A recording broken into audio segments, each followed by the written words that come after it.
প্রিয় শিক্ষার্থী, শুভ সকাল। আশা করছি সবাই সুস্থ আছো।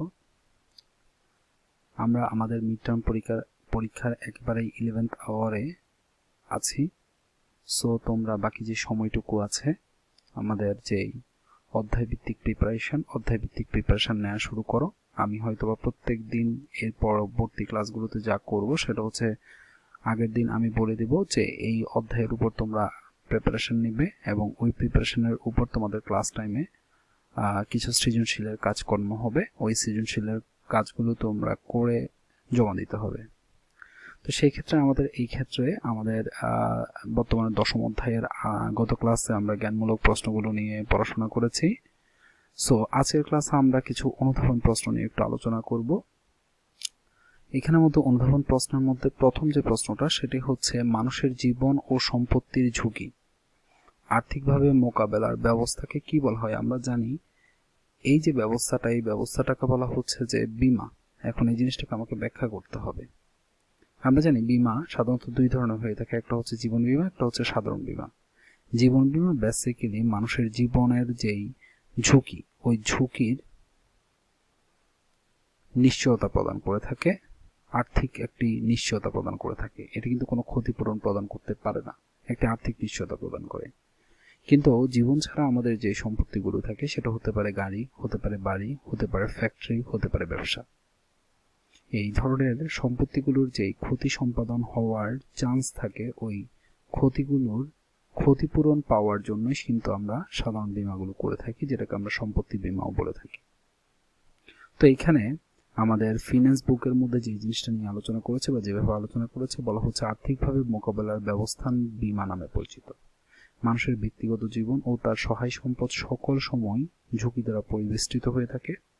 মানুষকে এই সকল ঝুঁকির হাত থেকে আর্থিক নিষ্কৃতি বা আর্থিক নিশ্চয়তা প্রদানের লক্ষ্যে যে ব্যবস্থা গৃহীত হয় তাকে বীমা বলা হয়।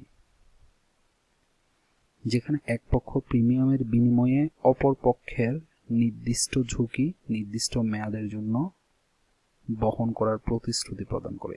তো এই ক্ষেত্রে একটি বিষয় হচ্ছে, এই ক্ষেত্রে দুইটা পক্ষ থাকে এবং একটি লিখিত চুক্তি থাকে, যাকে আমরা বীমা চুক্তি বলে থাকি। সাধারণত দুইটা পক্ষের মধ্যে সম্পত্তির যেই মালিক, ওই সম্পত্তির মালিক পক্ষটাকে বলা হচ্ছে যে বীমা গ্রহীতা, যে ঝুঁকির বিনিময়ে ক্ষতিপূরণ প্রদান বা ক্ষতিপূরণ প্রাপ্তির আশা করে থাকে। আরেকটি পক্ষ হচ্ছে বীমাকারী প্রতিষ্ঠান, যে প্রিমিয়ামের বিপরীতে বীমা গ্রহীতাকে ক্ষতিপূরণ প্রদানের নিশ্চয়তা প্রদান করে থাকে।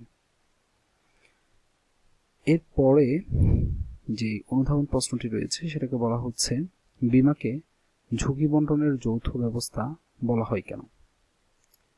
বিষয়টি একটু ইন্টারেস্টিং। বীমাকে ঝুঁকি বন্টনের যৌথ ব্যবস্থা বলার কারণটা হচ্ছে, আসলে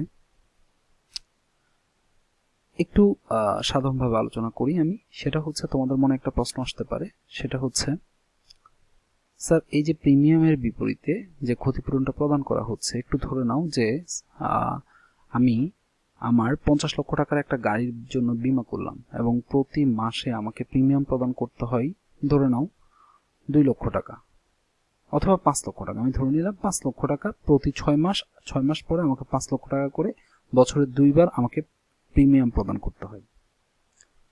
আচ্ছা, এখন আমি প্রথম কিস্তিটা প্রদান করলাম তাহলে কখন? 6 মাস পরে 5 লক্ষ টাকা প্রদান করলাম। দ্বিতীয় কিস্তিটা প্রদান করলাম আরো 6 মাস পরে, আরো 5 লক্ষ টাকা প্রদান করলাম। এখন 1 বছর পরে হঠাৎ করে আমার গাড়িটা অ্যাক্সিডেন্ট হলো। অ্যাক্সিডেন্ট হওয়ার পরে কিন্তু বীমা কোম্পানি আমাকে 50 লক্ষ টাকা ক্ষতিপূরণ প্রদানে বাধ্য থাকবে। এখন কোয়েশ্চেনটা হচ্ছে যে স্যার এই ক্ষেত্রে তাহলে বীমা কোম্পানির প্রফিটটা কোথায়? বীমা কোম্পানি তো লসে পড়লো। কারণ হচ্ছে আমি স্যার বীমা কোম্পানিকে প্রিমিয়াম হিসেবে প্রদান করলাম 10 লক্ষ টাকা, 5 লক্ষ 10 লক্ষ টাকা প্রদান করলাম, কিন্তু বীমা কোম্পানি আমাকে প্রদান করলো 50 লক্ষ টাকা ক্ষতিপূরণ। তাহলে বীমা কোম্পানির তো এখানে 40 লক্ষ টাকা লস, অবশ্যই লস। কিন্তু আসলে এভাবে যদি লস দিতে থাকে তাহলে তারা এখানের মধ্যে আসলে বিজনেসটা করছে কিভাবে?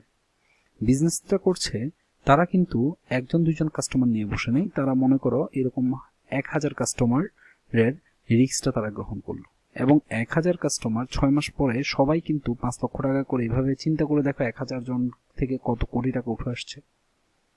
আরো 6 মাস পরে এরকম আবার 1000 জন থেকে আরো 5 লাখ টাকা করে পেলে কত কোটি টাকা ওদের আবার আসছে, তাহলে এই যে তারা টাকাগুলো পাচ্ছে সঞ্চয়, এবং সঞ্চয়গুলো কিন্তু তারা বসিয়ে রাখেনি, তারা কিন্তু সঙ্গে সঙ্গে পাওয়ার সাথে সাথে প্রিমিয়াম সেগুলো আবার ইনভেস্ট করে দিচ্ছে অন্য কোথাও যেখানে প্রফিটেবল আছে।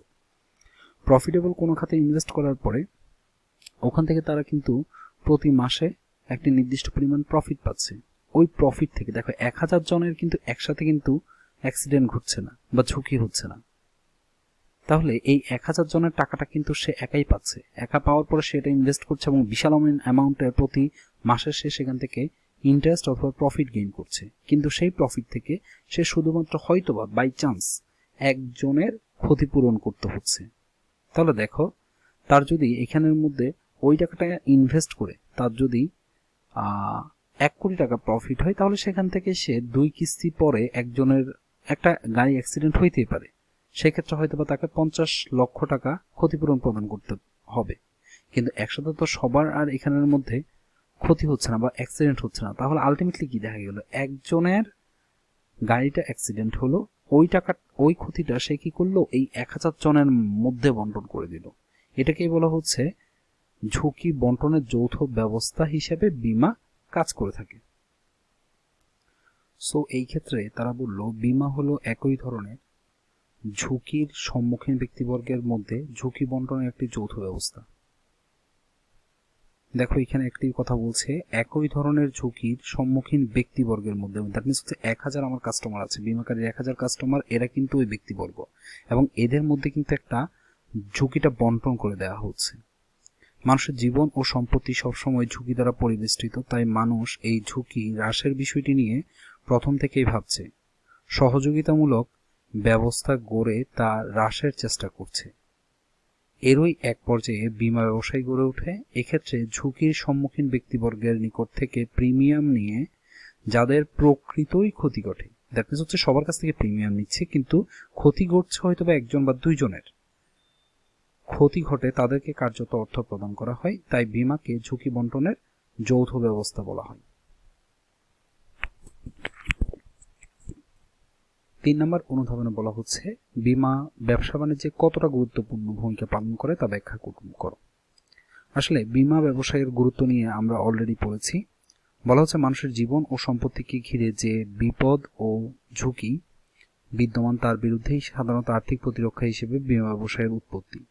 ব্যবসা বাণিজ্যের ক্ষেত্রে যদি আমরা বীমার গুরুত্ব নিয়ে আলোচনা করতে চাই, তাহলে ব্যবসা বাণিজ্যের ঝুঁকিগত যে প্রতিবন্ধকতা, দ্যাট মিনস হচ্ছে ব্যবসা বাণিজ্য করতে গেলে আমাদের ঝুঁকিগত যে বাধাগুলো আসে, সেই বাধাগুলো মোকাবেলার জন্যই কিন্তু বীমা প্রধান হাতিয়ার হিসেবে কাজ করে বর্তমান সমাজে।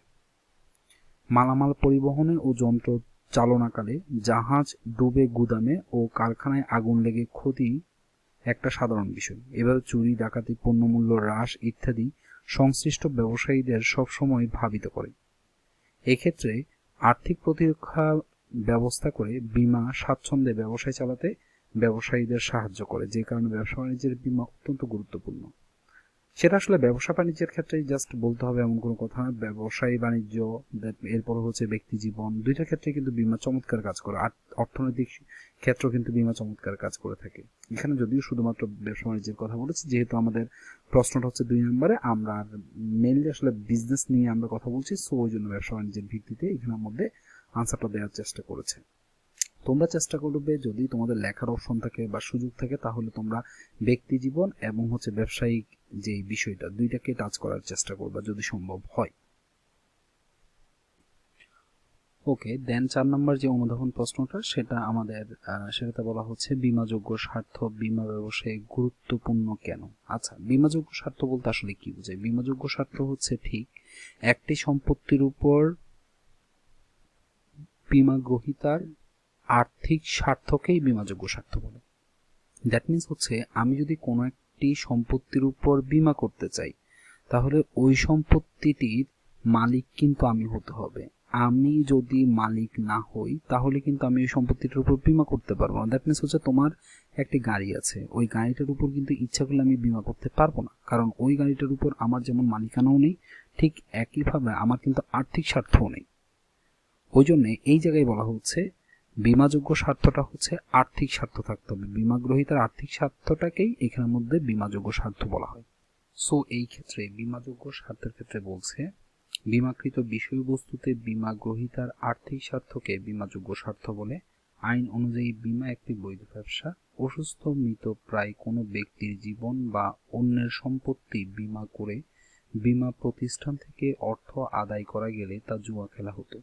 কিন্তু বীমার ক্ষেত্রে বীমাকৃত বিষয়বস্তুতে বীমা গ্রহীতার আর্থিক স্বার্থ থাকতে অপরিহার্য গণ্য করা হয়েছে। সেই স্বার্থ আর্থিকভাবে সুরক্ষার জন্যই বীমার উদ্ভব। তাই বীমাযোগ্য স্বার্থ বীমা ব্যবসায়ে গুরুত্বপূর্ণ। সো এই ক্ষেত্রে আসলে বীমা চুক্তির ক্ষেত্রে যে বিষয়টি বা বীমাযোগ্য স্বার্থের ক্ষেত্রে যে বিষয়টি, সেটা হচ্ছে শুধুমাত্র এমন কোনো সম্পত্তির উপর তুমি বীমা করতে পারবে যে সম্পত্তির উপর তোমার অধিকার রয়েছে, তোমার স্বার্থ রয়েছে, তোমার আর্থিক স্বার্থ রয়েছে। সো আর্থিক স্বার্থ ব্যতীত তুমি অন্যগুলোর ক্ষেত্রে কিন্তু বীমা করতে পারবে না। যেমন হচ্ছে যে আবার জীবন বীমার ক্ষেত্রে আবার এমন কোনো মানুষের উপর তুমি বীমা করতে হবে যে তোমার খুবই আপন এবং ওই মানুষটার জীবনের উপর তোমার একটি অধিকার রয়েছে, অথবা ওই মানুষটার মিসিং এ তোমার অনেক বড় ধরনের আর্থিক ক্ষতি হয়ে যাবে। যেমন স্বামীর অবর্তমানে যেমন স্ত্রীর অবর্তমানে ঠিক স্বামী এই ক্ষেত্রে বিবেচ্য। সো এই হচ্ছে আমাদের বীমাযোগ্য স্বার্থের বিষয়টি। এরপরে হচ্ছে আজকে লাস্ট যে অনুধাবনটি নিয়ে কথা বলবো, সেটা হচ্ছে আর্থিক ক্ষতির সম্ভাবনাকে কি বলে। বলা হচ্ছে আর্থিক ক্ষতির সম্ভাবনা হলো ঝুঁকি। তাহলে এই বিষয়টা যদি ব্যাখ্যা করতে বলে, আমরা সাধারণত ঝুঁকি সম্পর্কে অনেক পড়াশোনা করেছি এবং আমরা জানি সাধারণত ভবিষ্যতে কোনো একটা বিষয় যদি অনিশ্চয়তা সৃষ্টি হয় এবং সেই জিনিসটা যদি আমরা ক্যালকুলেশন করতে পারি এবং সেটাকে যদি আমরা নিয়ন্ত্রণ করতে পারি, যেমন আমরা বীমার মাধ্যমে সেটাকে নিয়ন্ত্রণ করে আমরা ওই ঝুঁকিটাকে মিনিমাইজ করে নিচ্ছি এবং আমরা সেই ঝুঁকির যেই ক্ষতিপূরণটা, সেই ক্ষতিপূরণটা কিন্তু বীমার মাধ্যমে আমরা কি করছি, মানে হচ্ছে মেনটেইন করতে পারছি, মেকানিজম করতে পারছি। তাহলে এই বিষয়টা হচ্ছে যে এখানে ঝুঁকি। বলা হচ্ছে মানুষের জীবন ও সম্পত্তিকে ঘিরে সবসময় অনিশ্চয়তা বা ক্ষতির সম্ভাবনা বিদ্যমান। মানুষ যে কোনো সময় মারা যেতে পারে বা দুর্ঘটনার শিকার হতে পারে।